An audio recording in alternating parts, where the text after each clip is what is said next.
Welcome to Stage, Screen, and In Between with Helen. I'm HELEN Proimos. I'm on location today where they're filming a few scenes for Scott Goldberg's newest film, The Forest Hills. Stay with us. Hey, how you doing? This is Rico again. I'm up in the beautiful mountains of the Catskills in upstate New York. I'm on a 2-mile hike trying to get away from that boring Monday 9-to-5 job that we all hate. Every time you do, yes, I'm done. Well, what we can do is prescribe you another medication, one that may make you feel better. I just don't like the way they made me feel. Every day, I try to do my best. I do. And I know that you do too. I'm constantly struggling. Deep down inside, I'm trying to be something that I'm not. Rico! Yo, Rico. Billy, I need to see you, man. Hurry up, please. Where are you? What's up, man? Rico. You're a murderer, Rico! Taking your medication is very important. Dang! You're in deep shit right now, okay? Your stories of hard work and courage have been so inspiring to me. I'm especially proud of my brother right here, Rico. Let's focus on this, man. I'll tell you what. If that werewolf comes, BAM! Blow that mother right away.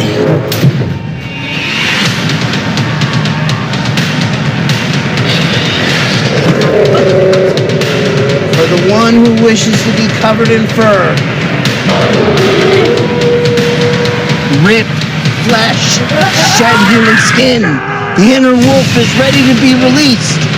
For the one who wishes to be covered in fur, rip flesh, shed human skin.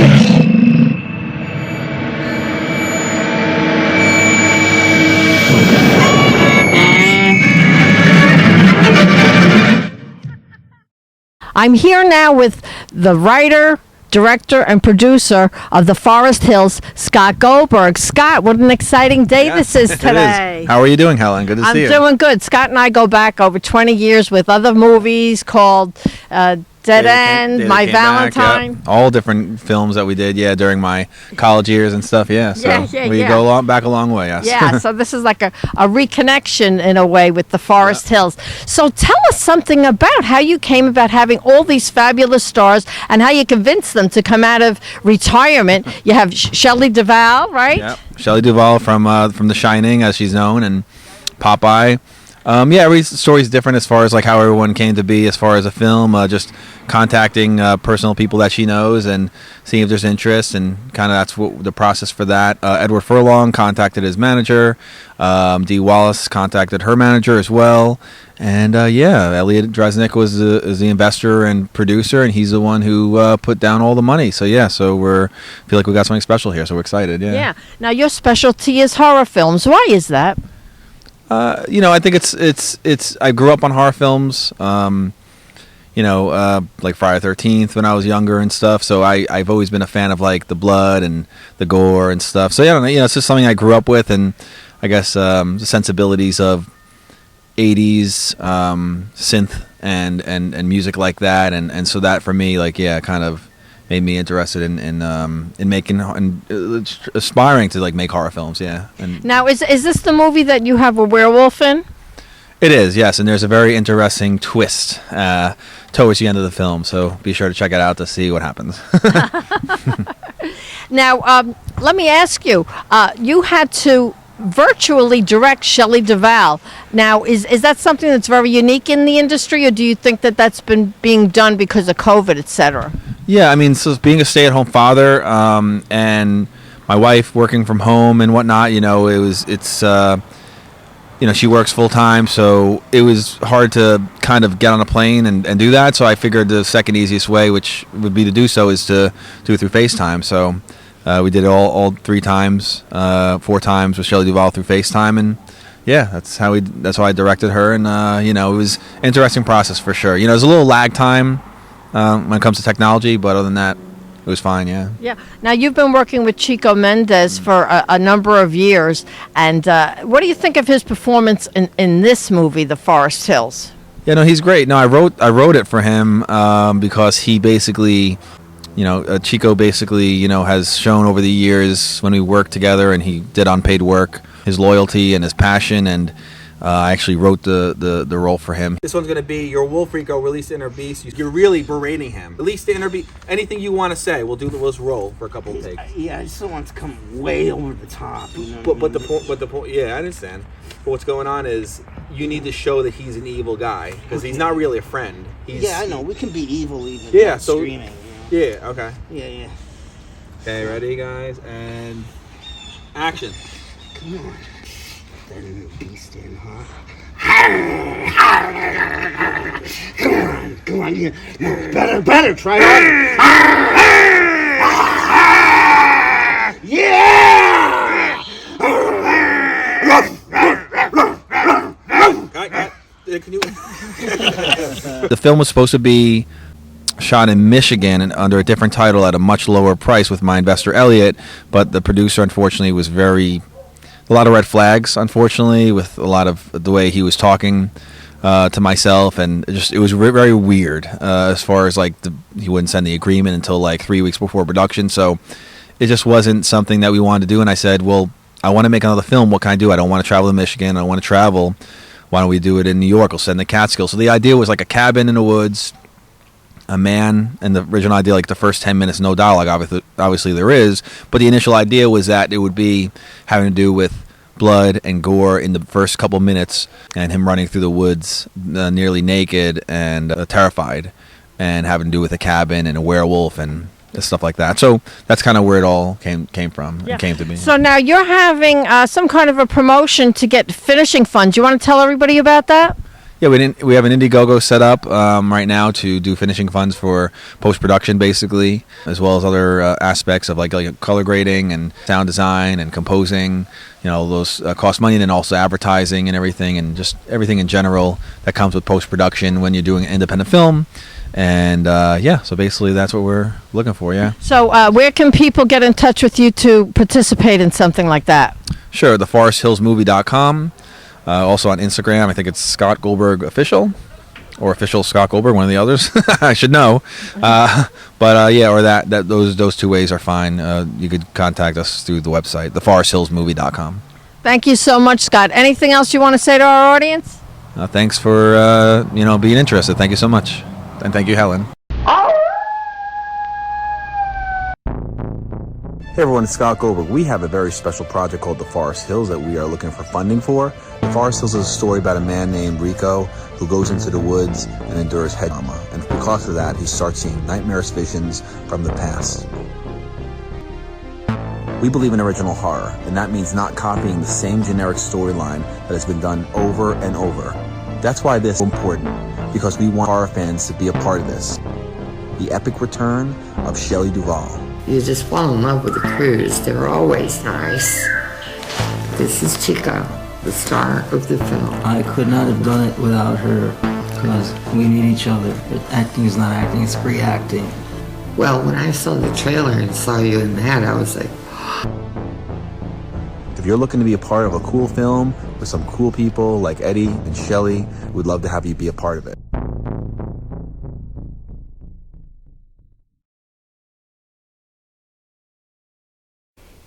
I'm on location today of Scott Goldberg's latest film, The Forest Hills, and I'm here with the star, Chiko Mendez. Hi, Chiko. How are you? Hi, thank you for having me. Boy, you've come a long way. You started with Scott way back, 20 years ago? Yeah, it's about, I think in a couple of months it's going to be about 19 years. Yeah, and what movie was that? Oh, God, I met him. Was that the day they came back? The night they came back. Oh, the night they came back. Yeah, it was a zombie movie. And it was part of a school project because I had still met him in college. Right. So I think he graduated with that one as his thesis. Yeah. And now what do you think of this film, The Forest Hills? You play a really crazy character. You want to tell everybody a little bit about it? Okay, well, my character's name is Rico. Rico, I believe his last name is Sanchez, Rico Sanchez.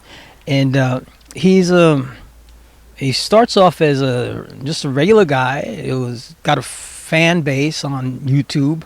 He does YouTubes as a hobby, and until in one of his adventures out in the woods, he gets into a little altercation with someone and sustains a head trauma. And after that, he starts seeing all kinds of things like demons and beasts and werewolves, and he starts seeing things, having nightmares, and then the meds come in, then the emotional trauma of family, tragedy, nostalgia. It's very emotional, gets very physical, very horrific, a lot of blood and a lot of like, is this real? Is that not real? Is this fake? Is it not fake? Did this really happen? Did this not really happen? Am I dreaming or am I wide awake? That type of thing. So keeps us all guessing, and that was one of the main challenges for me.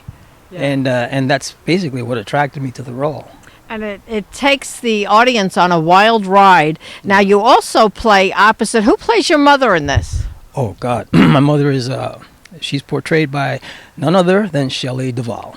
Yeah, and that's her big comeback, right? Yes, she's been away from the industry for I've heard about 20 years now, and she was excited to be part of it. And wow, it was an honor. When I heard that she was going to play my mother, we've got to get this done. So we pulled some heavy driving to get this done. Yeah, well, I know that Scott had done the directing via the internet. Mm-hmm. Were you there in person, or did you do your roles on the internet too? No, I went there in person. We drove out there. Okay, was she in Texas? Yeah, she was in Texas.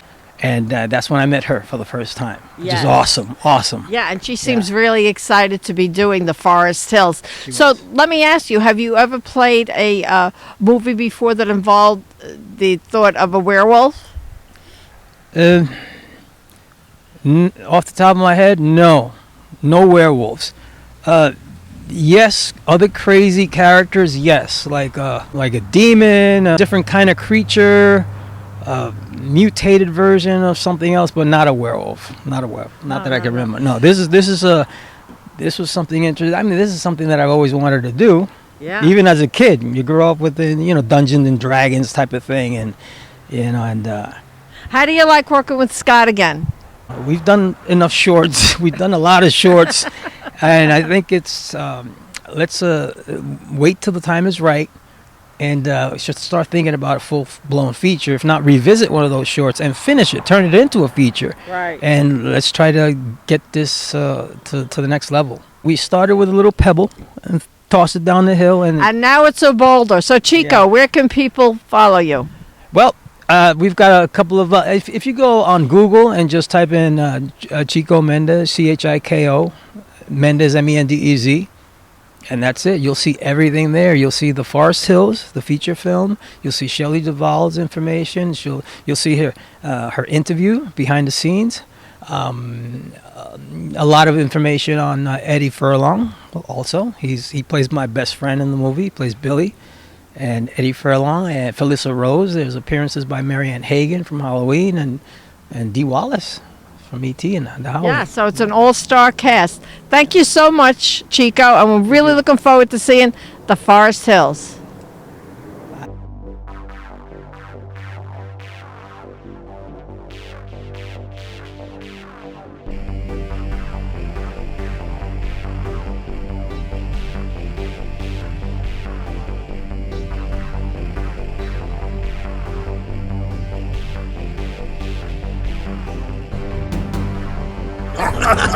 There you go. Nice craftsmanship. Yeah.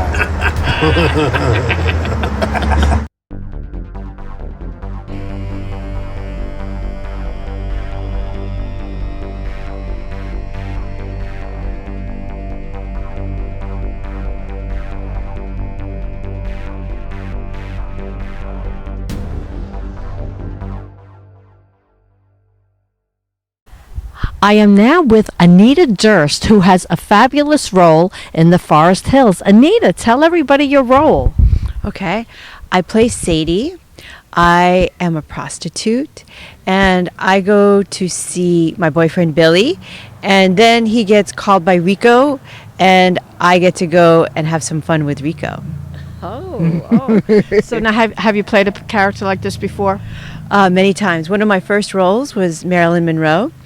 I was in the meatpacking district, and the director was Reza Abdo. It was a theater project. Oh. Have you done other films? A couple. I was in Analyze That, How to Lose a Guy in 10 Days. I think that's some of the films. Oh yeah, and Tina Fey's in her first project. Oh, are you basically a stage actress? Yeah, basically. I mostly have done theater, not so much film. Oh, what was your experience like working for Scott? I really enjoyed working with Scott. He has good vision, and he's very kind to work with, and I like the script very much. It delves into your fears of werewolves and killers and things like that. As a kid, did you like horror movies, or were you horrified by them? Well, one of my favorite and first was The Shining. Which I really loved, and now we have Shelley on this movie. Yeah. So it's such a privilege to be able to work with her. Is there a website where people can find you, or Instagram site? I give space to artists. That's what I do. Is people donate space to me. So if they want to find me, they could look at chashama.org, CHASHAMA. And then people give me space, and I give it for theater, dance, music, all different kinds of things. So what do you mean, people book space through you? So like I have 41 locations in Manhattan, in all 5 boroughs, and property owners donate those spaces, and then I give those to artists for workspace, show space, small businesses. We have space in the Oculus, we have space in Port Authority, 14th Street, fabulous. Harlem, Bronx. And how long is the space Available? lended to It people? depends. Some spaces we've had for 20 years, and some spaces we only have for 3 months. So, Anita, tell us where people can reach you if they are interested in renting the space or having the space that you mentioned that you take care of. Okay, if you want a free space for your art to make your dream come true, go to Chashama, CHASHAMA.org. And you can apply there. It's really simple and easy. Has all the locations right there. Make your dreams a reality.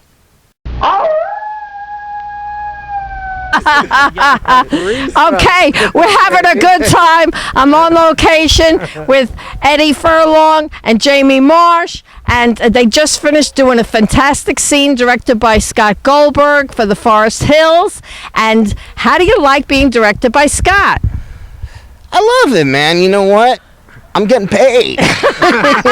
So it's good, man. It's Money good. talk. Hey, So you're you know from- what? You know what? Work is scarce these days. So the little amount I do, it's good. I feel like a cog in the wheel. Whatever. It's good, man. But you had you're a child star. You had the breakthrough role with the Terminator 2 Judgment Day. How was it working with Arnold Schwarzenegger?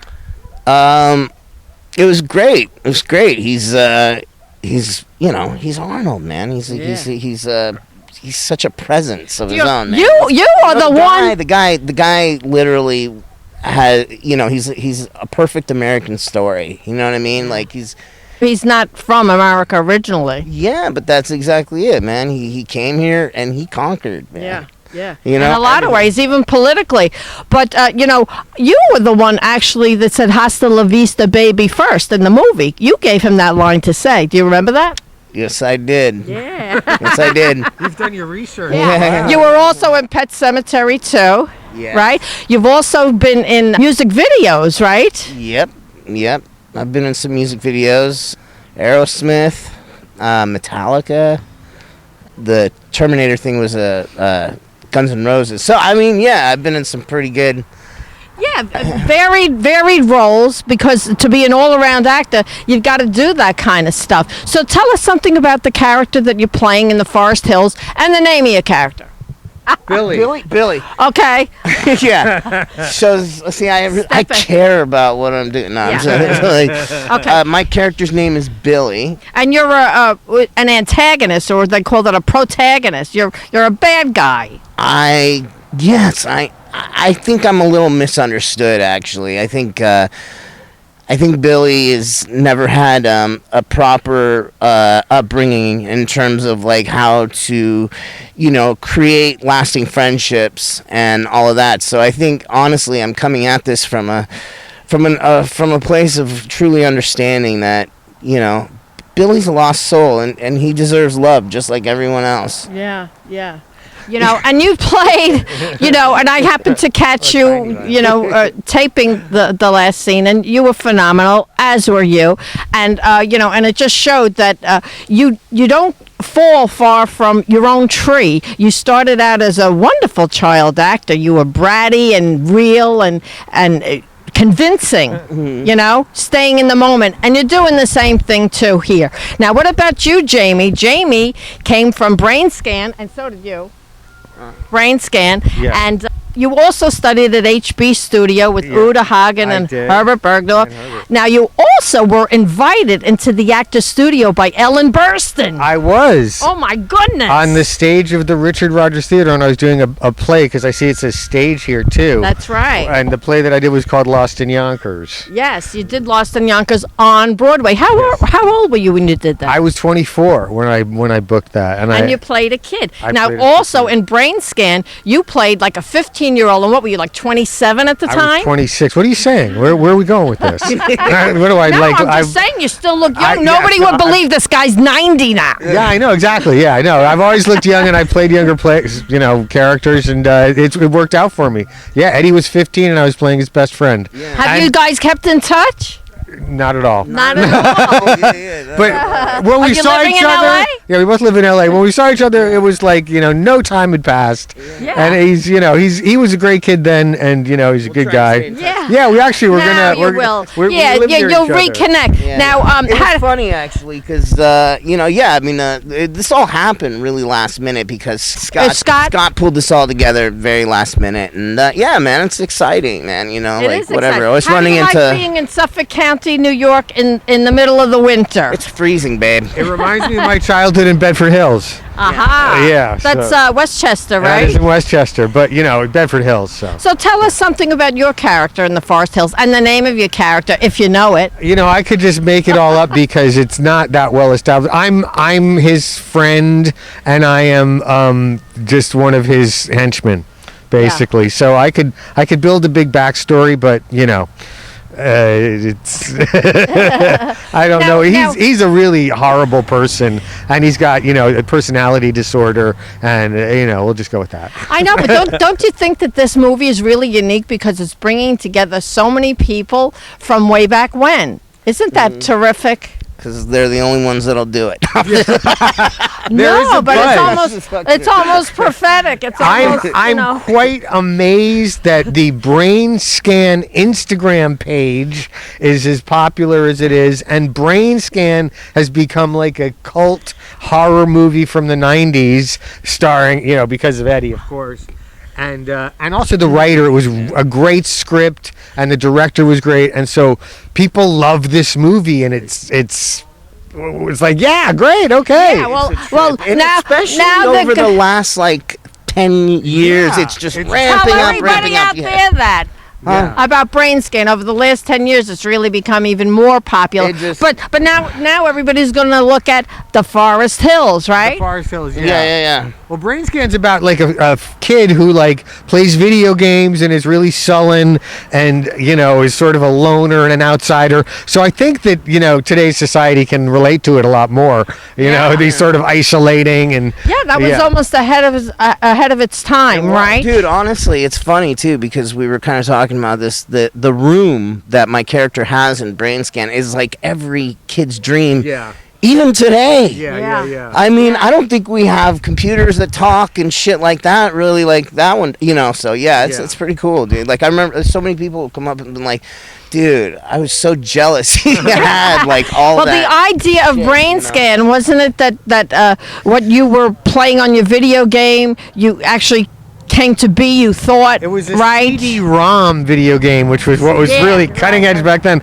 And this character comes out of the video game, and it somehow it makes a trance. I don't want to, spoiler alert. It makes like some trance effect that makes him think that what's going on is real. But we really have to give credit to this guy. T. Ryder Smith. Sorry, T. Ryder, who played the trickster, who is brilliant, who just jumps off the screen at you. So he really was the secret. What was it like working with Chiko Mendez? Because I've had Chiko Mendez compared to the new Robert De Niro. What do you think of that? Robert De Niro, man, I think Chico might even, who knows, man. I think Chico could go places. I've heard that as well. That's what the buzz is in LA. Robert De Niro. Chico's awesome. What do you want to next after this? Well, the pandemic is still going, so it's, I'm auditioning at the moment. We'll Still doing a lot of that virtually. What about you? A couple things kind of cooking up right now, but nothing, signed or anything and ready to go. So I don't know. Yeah. We'll see. Things are picking up. Terrific. Yeah. Thank you, guys. Thank you. And how about See you? What in do you the got going movies. on next? Well, I played the judge in the movie. Oh. Yeah. Here And comes the judge. I'm doing the interviews, and I have a movie coming out, High Hopes 3, I think it is, coming out in March, and it's not sold yet, but Okay, well. I play a taxi driver, like the head of the taxi conglomerate, like Danny DeVito did, but female version. Like Louis De Palma, you mean? Yeah, female version. Okay. I could buy you as that. Thank you, guys. Bye. Have a good trip back to LA. Oh!